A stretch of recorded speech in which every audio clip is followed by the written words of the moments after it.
السلام عليكم. ازيكم حبايب قلبي، عاملين ايه؟ يا رب تكونوا بألف خير وصحة وعافية. انا النهاردة عايزة اعلمك ازاي تحبي نفسك. بس قبل ما تعرفي تحبي نفسك ازاي، لازم تعرفي انت ليه اصلا المفروض تحبي نفسك. مثلا انت لو اشتريتي حاجة غالية دفعتي فيها فلوس كتير عشان جودتها وصنعتها ممتازة، هتعملي فيها ايه؟ طبعا هتحافظي على الحاجة دي زي عينيكي، وهتحافظي عليها جدا. هتلمعيها وتنضفيها وتبروزيها وتشيكيها وتهتمي بيها قوي. طب ايه رأيك بقى يا ست الكل ان انتي صنعتي على ايد ربنا، انتي من صنع ربنا، من صنع الخلاق العظيم. تستحقي انك تحبي نفسك ولا لا؟ تستحقي انك تحافظي على نفسك ولا لا؟ دي حاجة. الحاجة التانية، انت المفروض ولازم تحبي نفسك لان انت اهم مشروع. انت قبل اي حد، انت الاول دائما في كل حاجة، لان انت كل حاجة. انت الحاجة الجميلة، انت بهجة البيت ونور البيت، انت اللي شايلة الدنيا. انت لو تعبتي او انهارتي او انهزمتي كل الدنيا دي هتقع. فلازم تحافظي على نفسك، تحبي نفسك، تهتمي بنفسك عشان تقدري تدي طاقة لكل اللي حواليكي، تقدري تراعيهم، تعتني بيهم، تهتمي بيهم. يبقى انت الأهم، انت أهم مشروع في حياتك. استثمري في نفسك. طيب عايزين نعرف بقى ازاي نحب نفسنا، ازاي، ايه الطريقة؟ رقم واحد يا حبيبتي يا ست الكل، النظافة الشخصية. الإنسان لما يكون معتز بحاجة قوي بينظفها كده ويخليها بتبرق وجميلة. لازم تهتمي أول حاجة بنظافتك الشخصية. اهتم بجسمك، ببشرتك، بشعرك. مش لازم تجيبي براندات وحاجات غالية. على الأقل رطبي جسمك، رطبي بشرتك، رطبي ايديك اللي اتهرت من غسيل المواعين. دي أقل وأبسط حقوقك. اقل وابسط حقوقك انك انت تهتمي بجسمك اللي ربنا عطاهولك هدية.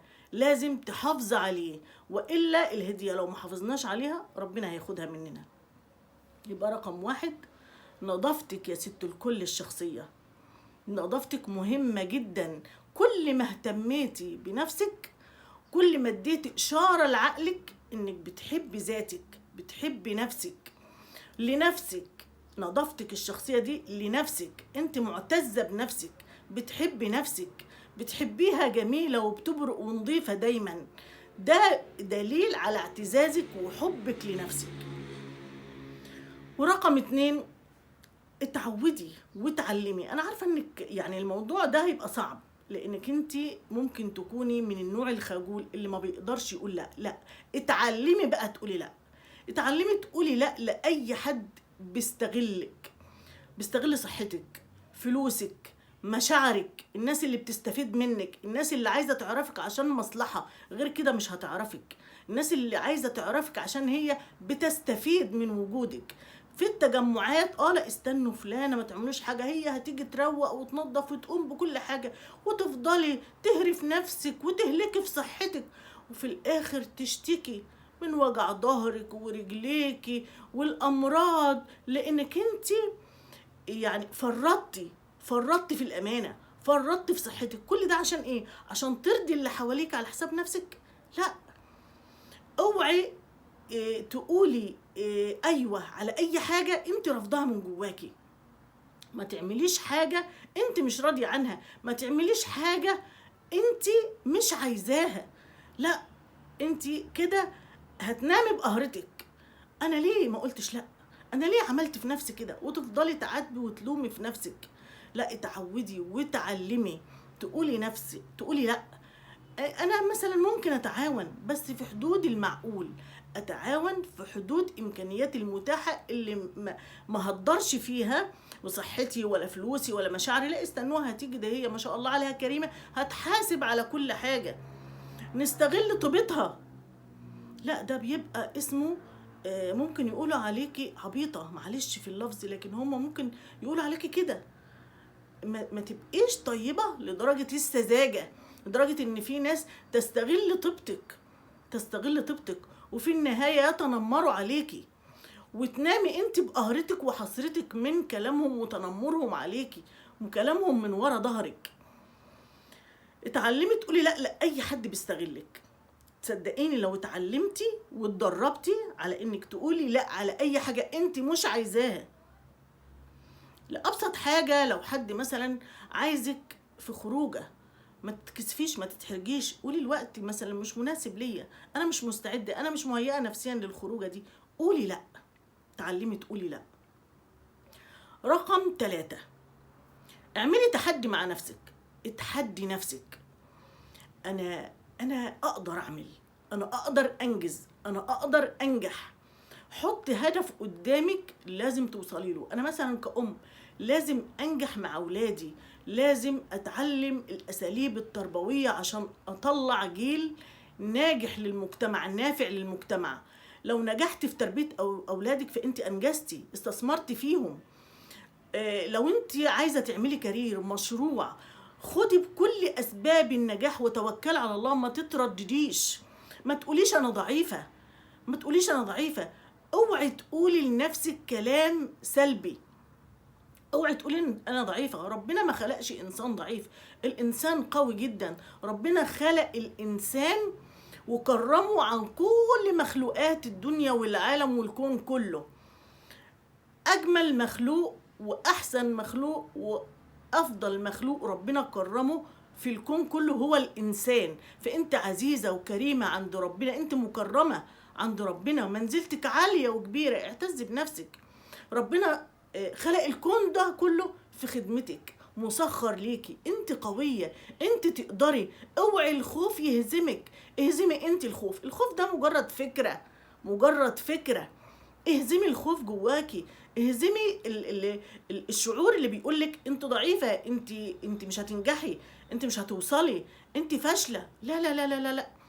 ربنا خلقك قويه، ربنا خلق جواكي امكانيات تقدري تعملي اي حاجه وتوصلي لاي حاجه لو انت من جواكي عندك رغبه ليها وعايزاها.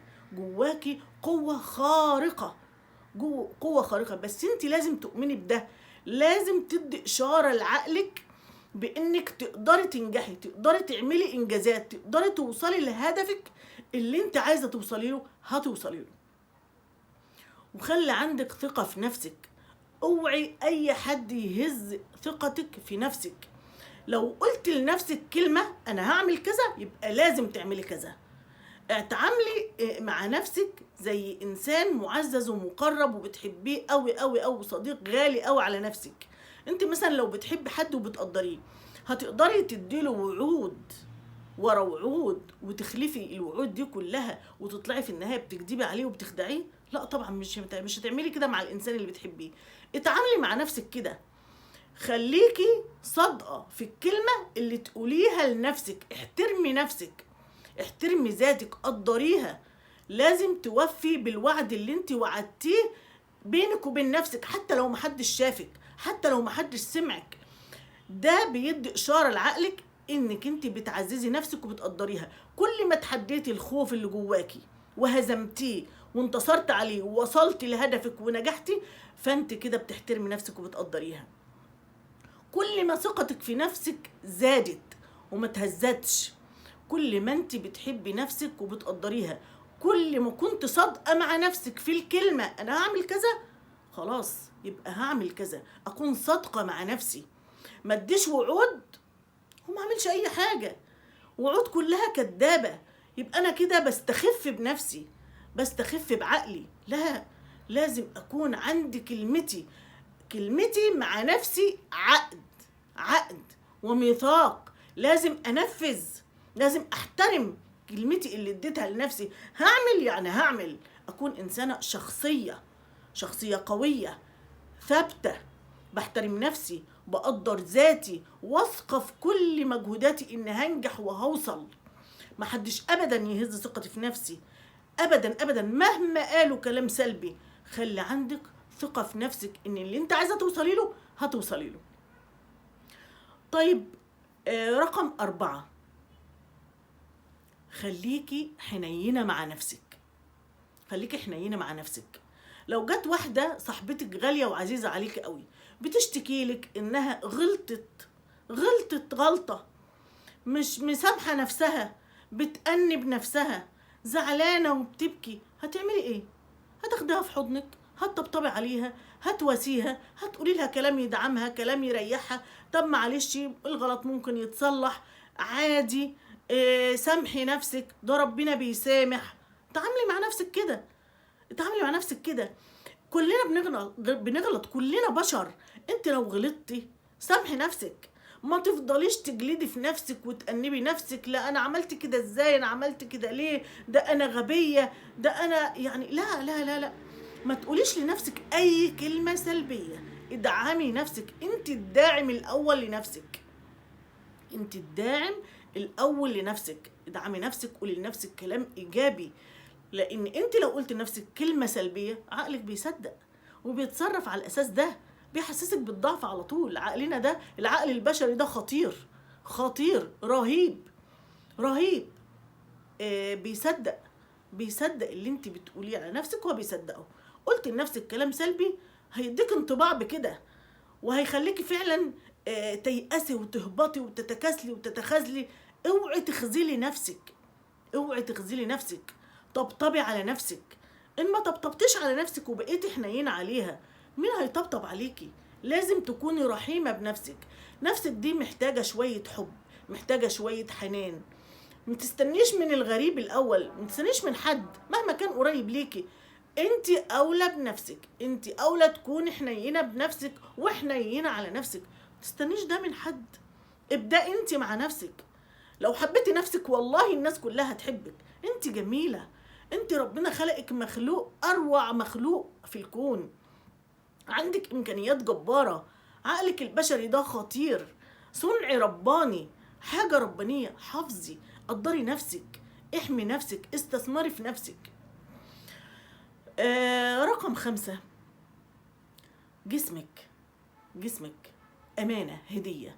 غذيه وقويه. خلي بالك، غذيه وقويه. اهتم باكلك، ما تاكليش دايما اللي باقي منهم، اللي فاضل منهم. كلي زيك زيهم، لانك انت جسمك محتاج يتبني، محتاج يكون قوي، محتاجه يكون عندك طاقه وقوه وصحه جيده. كلي اكل صحي، كلي اكل نظيف، كلي احسن حاجه واجمل حاجه وانضف حاجه.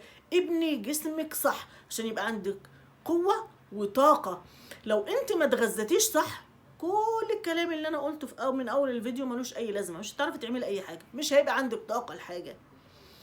الغذاء مهم، اهتمي باكلك كويس جدا. انت فرد من العيله، فرد من الاسره، ما تاكليش بواقي اللي تفيض منهم، كلي زيك زيهم. انت ليكي حق زيهم، انت اللي بتخدميهم، انت اللي بتراعيهم. انت لازم الخير كله ليكي، الحب كله ليكي، الحاجه الحلوه، اي حاجه حلوه ليكي انت الاول، لانك انت اللي شايله الكل. وقوي جسمك. هتقويه ازاي؟ حركات بسيطه كده في البيت، رياضه خفيفه كده تعمليها خفيفه. امشي في المكان، قصدي اجري في المكان، امشي في اي حاجه، المهم تتحركي. اجري في المكان في البيت. لو ما بتحبيش تروحي جيم او ما فيش امكانيات للجيم، اتحركي في البيت. قومي اعملي حركات كده بسيطه كده بنشوفها على اليوتيوب، حركات خفيفه بسيطه تعمليها بحيث ان يعني عضلاتك تتحرك، قلبك يبقى حلو، الرئه تبقى فيها يعني يدخلها كده هواء نقي واكسجين متفتحه، تبقي نشيطه، يديكي حماس، يديكي نشاط، يديكي قوه لجسمك. امشي شويه كل يوم. الحركه بيقولوا الحركه بركه، الحركه بركه. عشان جسمك ما يعني ايه، ما يتخشبش، يبقى لين، تعملي ليونه لعضلاتك. يبقى جسمنا لازم نهتم بيه، نغذيه ونقويه بشويه مشي ورياضه خفيفه. سادس حاجه، حاولي بقى انك انت بقدر الامكان يبقى لك ذمه ماليه خاصه بيكي، تعملي فلوس لنفسك. فلوسك بتديك اختيارات، ما تخليش حد يسيطر عليكي يقولك حاجة تبقى مضطرة انك تعمليها. ليه؟ عشان ما معيش. طب انا هعمل ايه؟ طب هجيب منين؟ طب هروح فين؟ طب هاجي منين؟ فلوسك بتديك اختيارات، تقدري تعملي اللي انت عايزاه، تقدري تتصرفي براحتك. فحاولي يكون ليكي دخل ولو بسيط من اي حاجة، من اي حاجة. كتير المشاريع، كتير المشاريع كتير، والافكار كتير. ادخلي وابحثي ودوري. حاولي يكون ليكي دخل ثابت بتاعك انت، فلوسك انت الشخصية، تديكوا حرية الرأي وحرية القرار في اي حاجة خاصة بيكي. ما تخليكيش مجبرة انك تقبلي حاجة انت مش عايزاها. ليه؟ لانك مضطرة، لانك ما فيش معاكي امكانيات مادية. حافظي على ده، وحاولي لو ليكي دخل ثابت فعلا بالفعل حافظي عليه، حافظي عليه. وفلوسك استثمريها في نفسك، اصرفيها في حاجات مهمة جدا، في أولويات. استثمر في صحتي، في تعليمي، في عقلي، في تغيير شخصيتي. اشتري كورسات، اتعلم، اقرأ، انمي فكري، انمي نفسي. انا لما استثمر في نفسي الاستثمار ده عايد عليا. هتعلم كل حاجة، هتعلم وهعرف ازاي احب نفسي، هتعلم ازاي انا ما اقبلش حاجة انا رفضاها، ما بقاش قليلة الحيلة. هتعلم، هيبقى عندي ثقافة. ثقفي نفسك، ثقفي نفسك. لو ليكي دخل ثابت فعلا اعملي كده، استثمري في نفسك. انت اهم مشروع واول مشروع لازم استثمر فيه قبل اي مشروع تاني. قبل ما تفكري تعملي اي مشروع يدخلك فلوس، فكري في نفسك الاول. انت الاهم، انت قبل اي مشروع في الدنيا. انت ابني نفسك، ابني جسمك، ابني عقلك، ثقفي نفسك، علمي نفسك، نوري عقلك، نوري عقلك. و سابع حاجة، انت طبعا لما تتغيري وتبدأي بقى تهتمي بنفسك وتقولي انا الاول، انا قبل اي حد، وتتعلمي تحبي نفسك فعلا وتنفذي، هتلاقي ناس كتير من حواليكي بعدت عنك، ما عادوش بيحبوكي زي الاول. خلاص بقوا بيكرهوكي، مش عايزينك، مش عايزينك. ليه بقى؟ لانك انت فقتي، لانك انت فقتي، دورتي على نفسك ولقيتيها، حبيتي نفسك، قلتي لا انا قبلكم كلكم. بعد ما كنت بتفرطي في كل حقوقك وتحاولي ترضيهم، وكانوا بيستغلوكي وبيستفيدوا منك. طبعا هم دلوقتي لازم يبعدوا عنك ماما، انت ما عدتيش لازمهم في حاجه. هم كانوا بيستغلوا طيبتك وبيستغلوا فلوسك وبيستغلوا كل حاجه وبيستغلوا صحتك، صحتك اللي هلكت، عمرك اللي ضاع. خلاص هما خلاص انت فقتي لنفسك، دورت على نفسك، ما خلاص ما عدتش تلزمهم في حاجه، ما عادوش عايزينك خلاص. فتقبلي ده، تقبلي انك انت لما تبداي تحبي نفسك وتدوري على نفسك هتلاقي الناس اختفت، مش هتلاقيهم عادوا بيحبوكي زي الاول. عادي عادي، تقبلي الوضع، تقبلي الوضع. هم يعني كانوا بيدوكي ايه؟ ولا انت كنت بتستفيدي منهم؟ لا بالعكس، ده هم كانوا في حياتك بخساره عليكي، ده كانوا بيستنفذوكي وبيستغلوكي. ألف سلامة، ألف سلامة. أنا مش أنانية، حبك لنفسك فرض عليكي. في فرق كبير جدا بين الأنانية وحب النفس، فرق كبير. أنا مش أنانية، أنا بحب نفسي وبحب كل اللي حواليا، مش كارهه لهم الخير ولا كارهاهم، لكن أنا الأول، أنا الأول طبعا. لأني لو بقيت كويسة هعرف أخدم نفسي وأخدم اللي حواليا، وأنفع نفسي وأنفع اللي حواليا. لكن لو أهملت في نفسي فهخسر نفسي وصحتي وفلوسي وطاقتي ونفسيتي، فخلاص هخسر نفسي واخسر كل اللي حواليا. فلازم أنا في المقدمة، أنا الأول. ومع ذلك أنا بحب الكل، بحب الكل وبحب الخير للكل، لكن نفسي الأول. حبي نفسك، طبطبي عليها. لما تعملي أي إنجاز ولو بسيط جدا كافئي نفسك، كافئي نفسك حتى ولو بفنجان قهوة. كافئي نفسك. المهم تعرفي توصلي اشاره لعقلك ان انا اهو بكافئ نفسي على الانجاز اللي عملته بفنجان قهوه صغير، اي حاجه. هاتي لنفسك ورده عشان عقلك يتبرمج على كده، يتبرمج انك انت خلاص بدأت تفوقي، بدأت تتغيري، بدأت تبقي شخصية، بدأت تحافظي على اللي باقي منك وتتعلمي. يا جماعة حبك لنفسك فرض عليكي، فرض عليكي. اتعلمي تحبي نفسك. الموضوع مش سهل. لو انت كنت طيبة قوي زيادة عن اللزوم وسايبة نفسك متاحة للكل والكل بيستغل كل حاجة فيكي، الموضوع هيبقى محتاج منك شوية مجهود عشان تتعودي بقى على الوضع الجديد وتتعلمي ازاي تستثمري في نفسك وتحبي نفسك. الموضوع محتاج شوية وقت ومحتاج انك تتعودي وتتعلمي. كل يوم كده امسكي ورقة وقلم وقولي انا حبيت نفسي ازاي النهاردة. انا حبيت نفسي النهاردة. ده النهاردة كان في عرض عليا، اتعرض عليا حاجة وانا الوقت ما كانش مناسب ليها، فاعتذرت بكل بساطة وبكلمتين صغيرين خالص. لا انا مش فاضية، الوقت مش مناسب ليا. انا انجزت، انا كده احترمت نفسي، انا مش متاحة للناس كلها.